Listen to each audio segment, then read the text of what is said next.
Prosím tě, můžu se ptát, co tady děláš? Koukám. Ale já jsem dneska dostal hlášení, že tady nějaký výtržník ukazuje pytel na malé děti.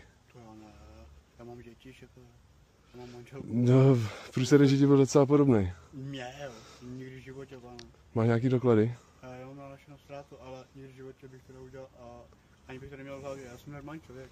Já bydlím tady jakoby v Segry, se ženou svojí, mám 4 děti. Mně bylo řešení, že nějaký černý oblečený černý kšiltovce, že tady otravuje děti, takže... Já mám nikdy v životě, Maria, to...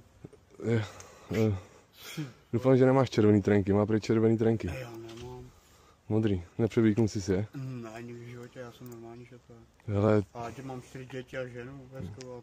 a ty jsi tady z Lípy? No já jsem takový zlipy, no, tady mám mámu, tátu, všechno. A tady hledáš co, prosím tě?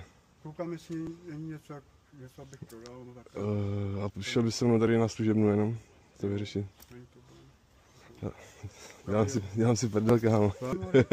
Takže to mi dáš nějaký drobný mor, já jsem zase na ulici, bráško, sorry. Jasně, že ti dám. Jsem na ulici, bráško, ale ale dobře mluvíš, no, zabij. A ti tady, kámo, co mám 4 pětky. Líbá, ty zabij. Hezký den.